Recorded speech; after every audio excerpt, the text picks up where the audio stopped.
Hello, my friends, and welcome to Firestarters. To the story chamber!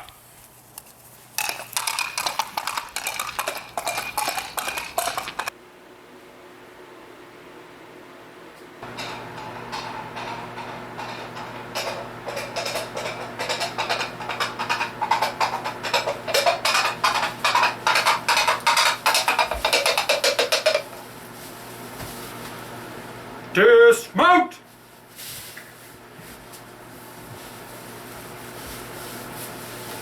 Once again, welcome back to Firestarters, the channel dedicated to telling you the greatest tales of the greatest heroes ever to walk the earth, the saints. And today's saint is one of my absolute favorite saints of all time. She also may be the most misunderstood saint of all time, as she is the only person in history to be both condemned and canonized by the Catholic Church.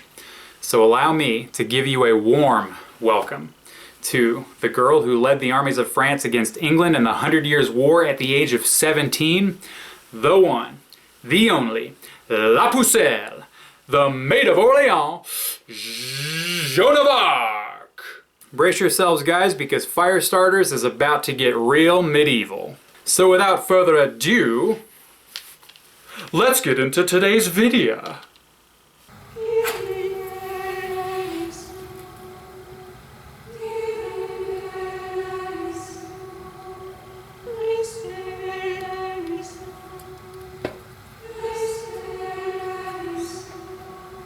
Alright, so Joan of Arc was born in the year 1412 in a little village in northeastern France known as Domremy, which was in the region of Lorraine.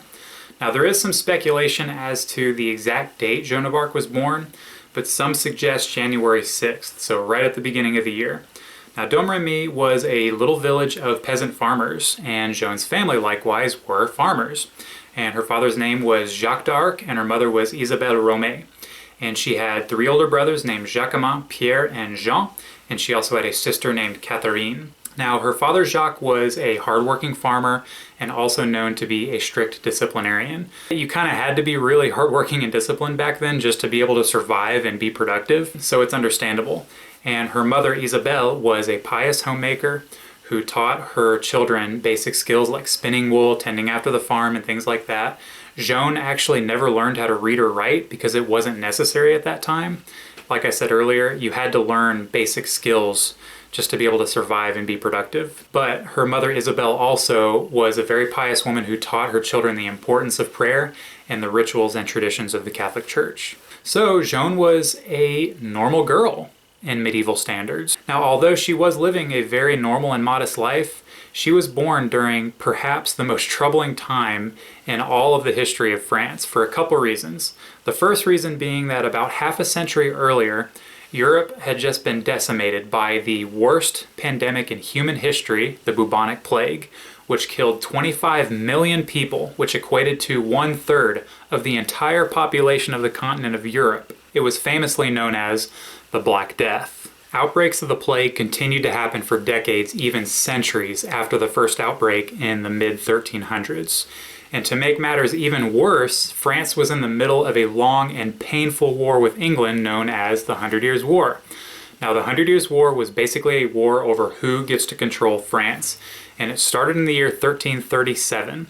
And one of the key events that triggered the war was when Isabella of France, who was the Queen of England at the time, actually claimed the French throne for her son Edward III. And from that moment onward, from 1337 onward, were decades and decades of war between France and England that left France extremely weakened, divided, decimated. And there's a lot more to it than that, but for the sake of the video, this is just the basics.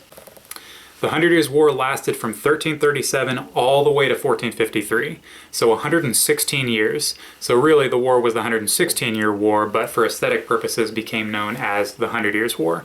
And for the first half of the war, England had dominated France in battle. So between the Black Death and all of the crushing military defeats that France had suffered time and time again, your average French countryman was pretty exposed to death on a daily basis. Like, it was not uncommon just to see dead people lying on the streets. Bring out your dead!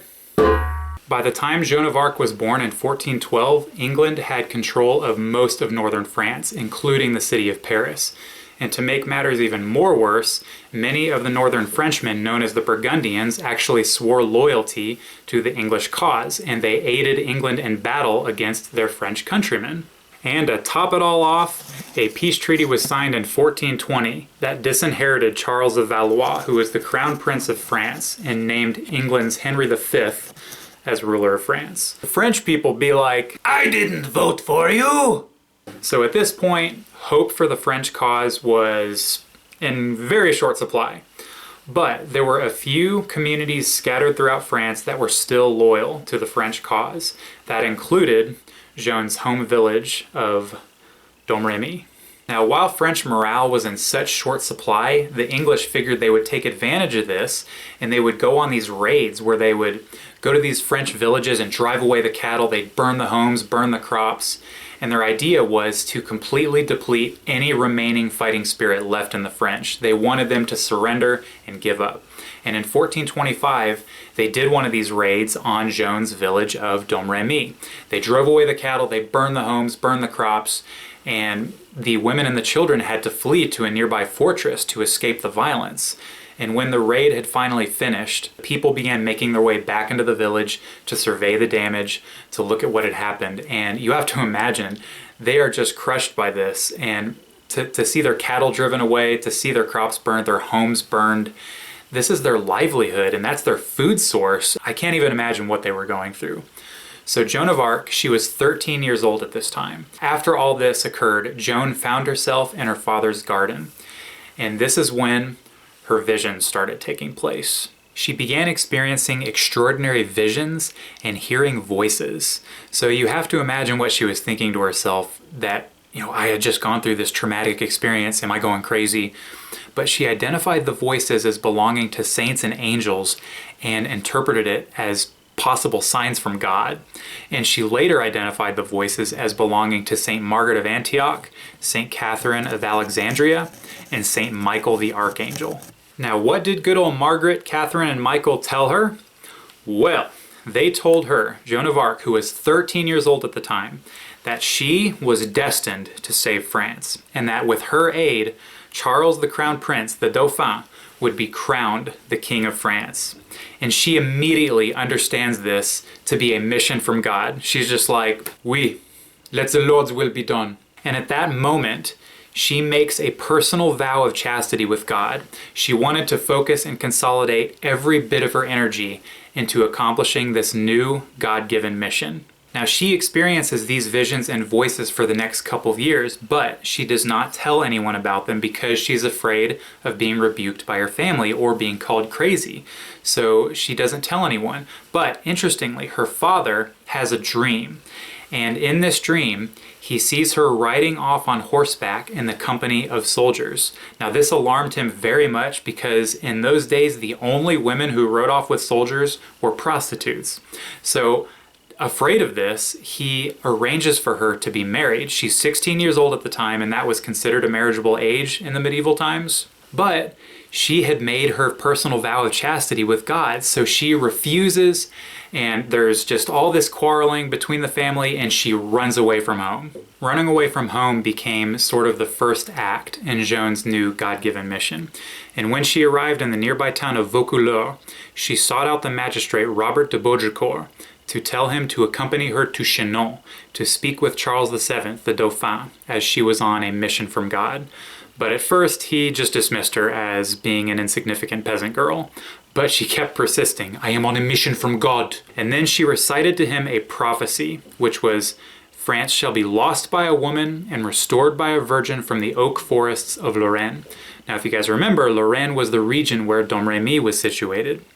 Now, this prophecy had been attributed to multiple sources, including St. Bede the Venerable, Euclid of Hungary, and some even attribute the prophecy to the mythical figure, the wizard Merlin, as made famous from the legend of King Arthur by the 12th century English author Geoffrey of Monmouth.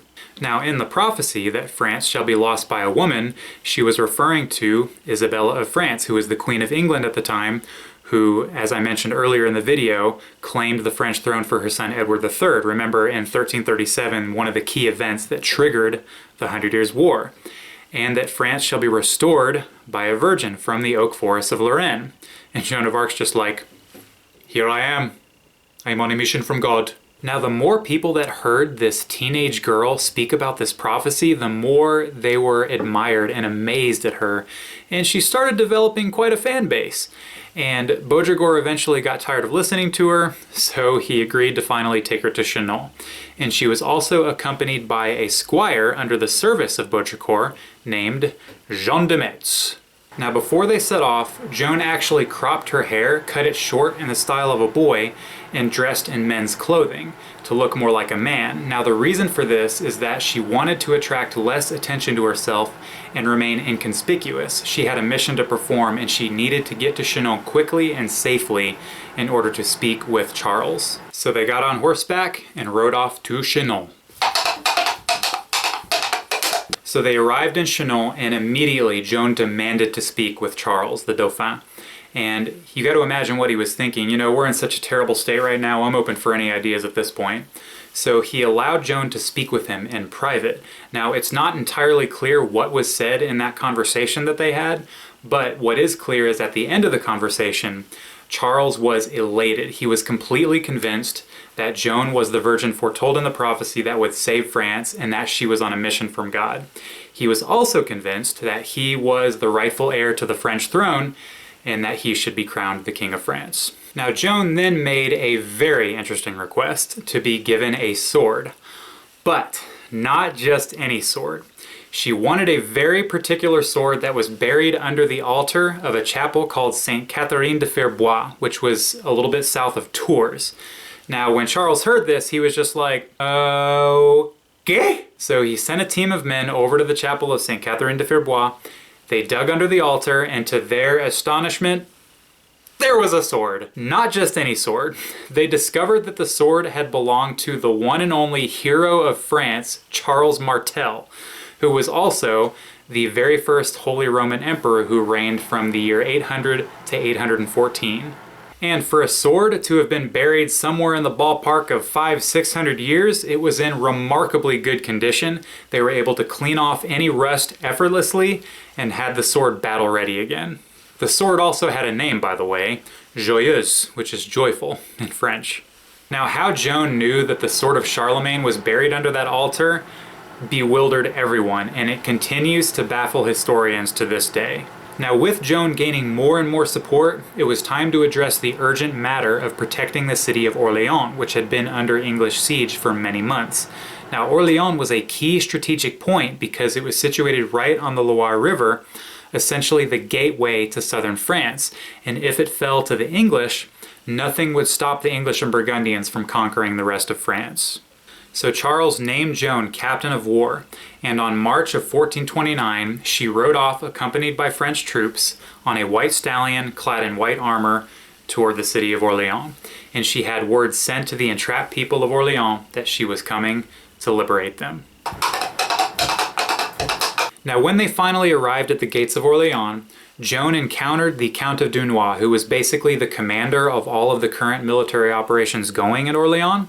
And when she discovered that he was cautiously avoiding direct confrontation with the English, she vehemently rebuked him, saying, "No, we need to move forward right now."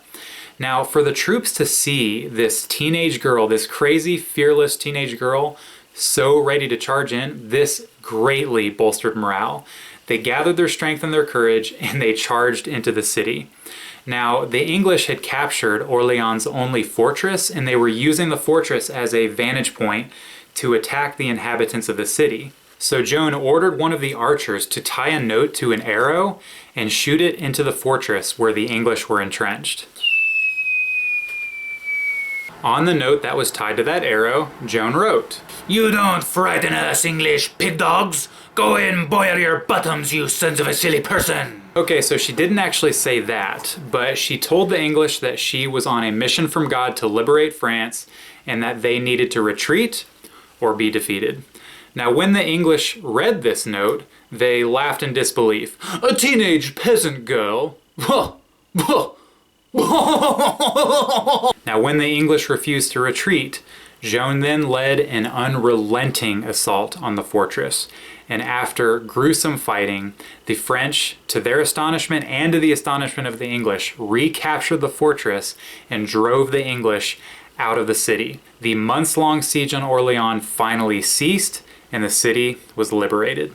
And after the fighting calmed down, Joan immediately ordered for food and supplies to be brought into the inhabitants of the city, as during the months-long siege, the English had cut off the food supplies. And from this moment onward, Joan of Arc became known as the Maid of Orléans, La Pucelle, and she was 17 years old. The French victory at Orléans led by Joan of Arc was an absolute turning point in the war, making it perhaps the most important victory for France in the Hundred Years' War. And when news of this victory reached Charles VII, the Dauphin, in Chinon, Joan's reputation grew to unprecedented levels, and her goal of crowning Charles VII as King of France looked like it was about to become a reality. Now, when Joan returned to Chinon, she told Charles, we need to get you crowned king as soon as possible. Let's go. Let's strike while the iron is hot. Now, let's just pause for a second. Why was Joan of Arc so adamant on getting Charles VII crowned the King of France so quickly? Well, the answer is pretty simple. Previously, England had been fighting rabbles of unorganized, scattered, and divided French soldiers all throughout France.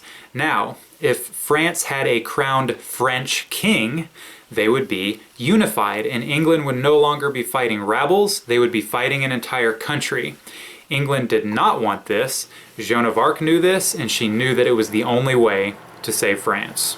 So Joan, with the French army, accompanied Charles the Dauphin on the long journey to the city of Rheims to begin his coronation.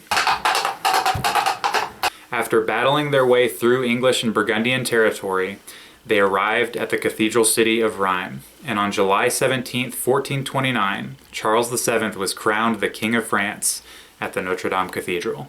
As Charles was crowned, Joan stood by and held up her war standard, which was basically a war flag that soldiers would carry into battle with them, and her standard depicted an image of Christ in judgment.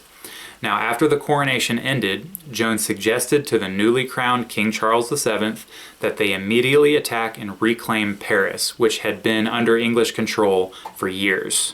Now, this is sort of the moment when our hero's troubles would begin, because advisors to King Charles began to suspect that Joan had too much power, and they advised him not to listen to her.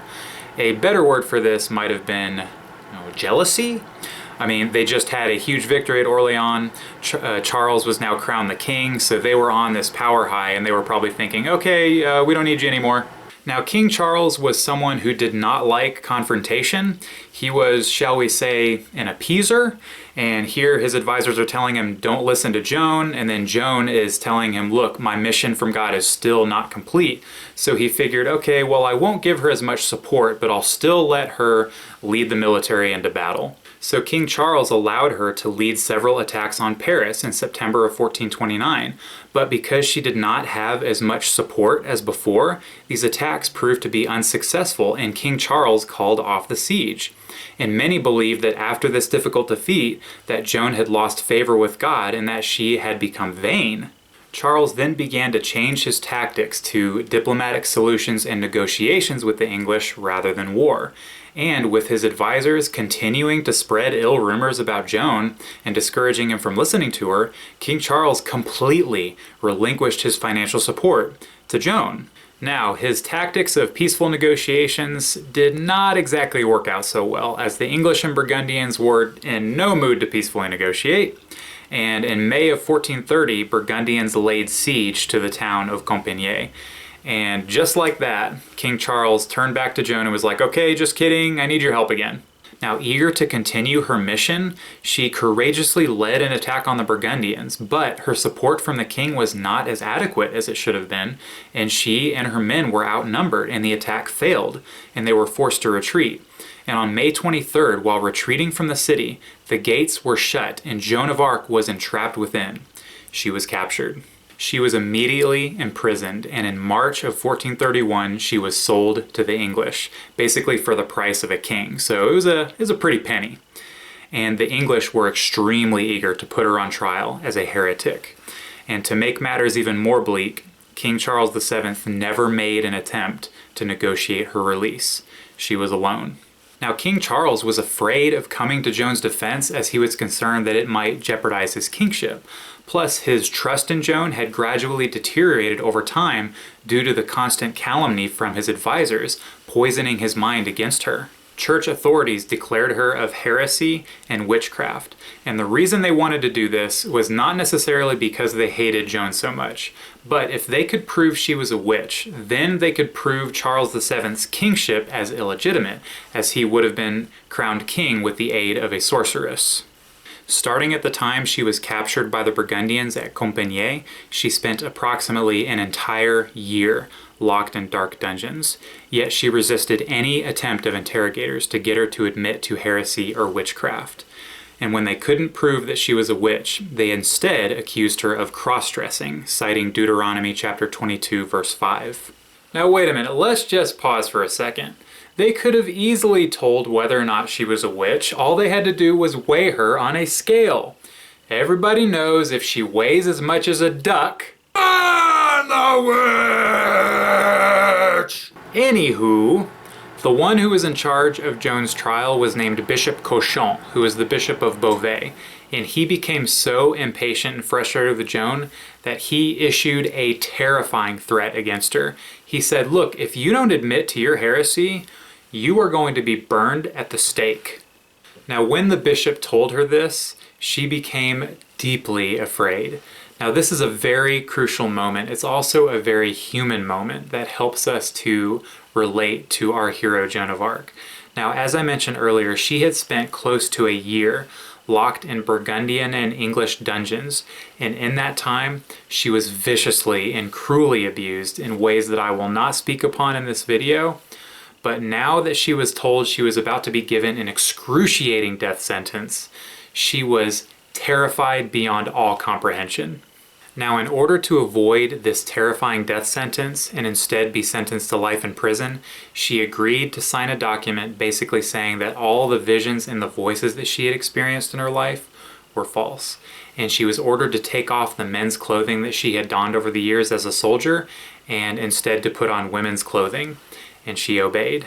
Now, over the next couple days while she was in prison, she was visited by, shall we say, some old friends. St. Catherine of Alexandria and St. Margaret of Antioch came to visit a terrified Joan while she was in prison.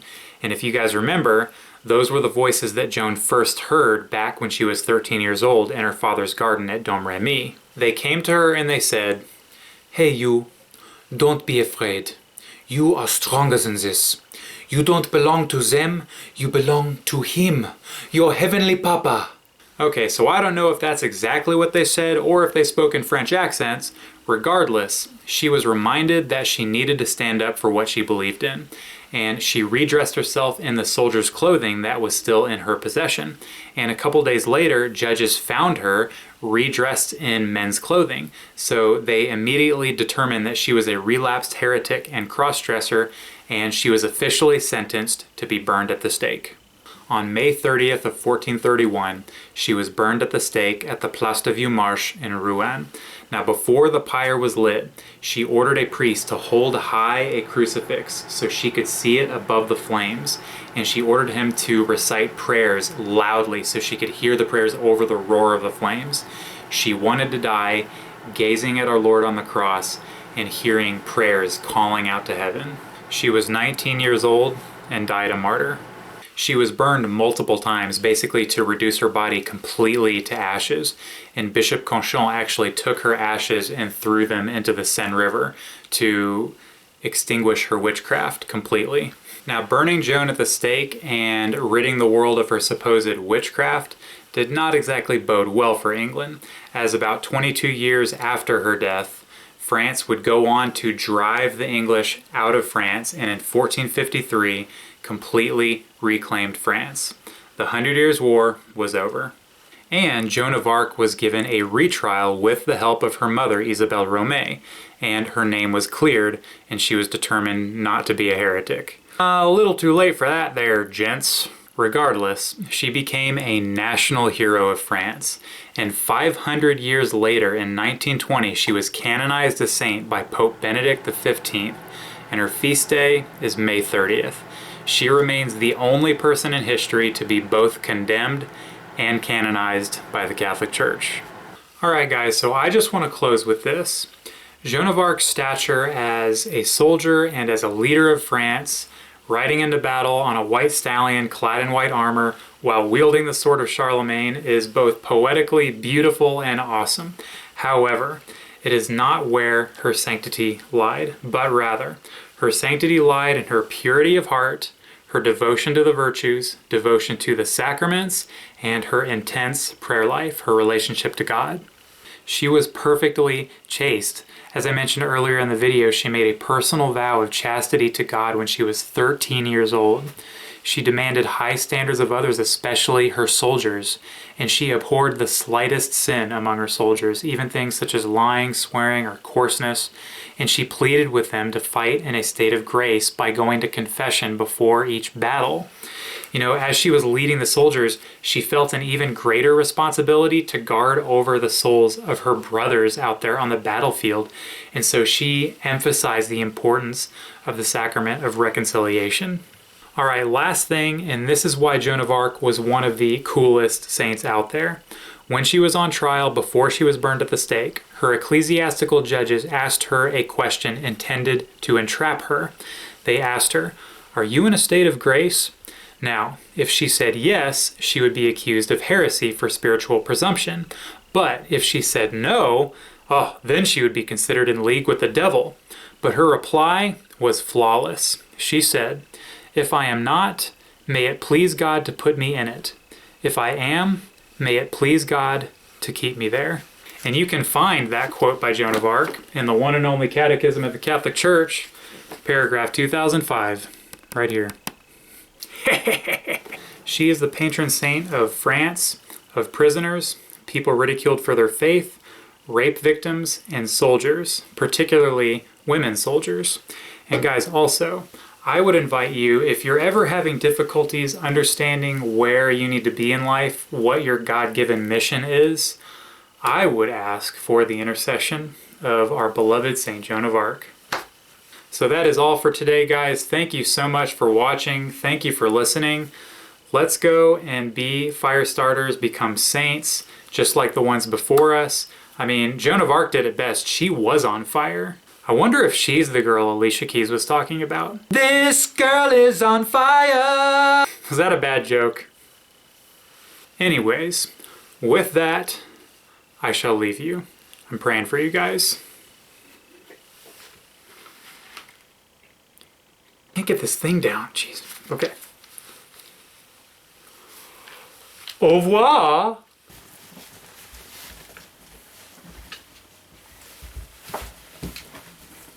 Oh boy. Yeah! I just remembered one other thing that's kind of funny. So historians, doctors, and scientists all try to come up with these logical explanations for Joan's visions and voices that she heard throughout her life, and some produce theories that, it was simply the hallucinogenic effects of drinking unpasteurized milk. And there was a historian named Regine Pernaud who hilariously said, "If drinking unpasteurized milk could produce such benefits for the nation, then the French government should stop mandating the pasteurization of milk." I thought that was kind of funny. Okay, bye.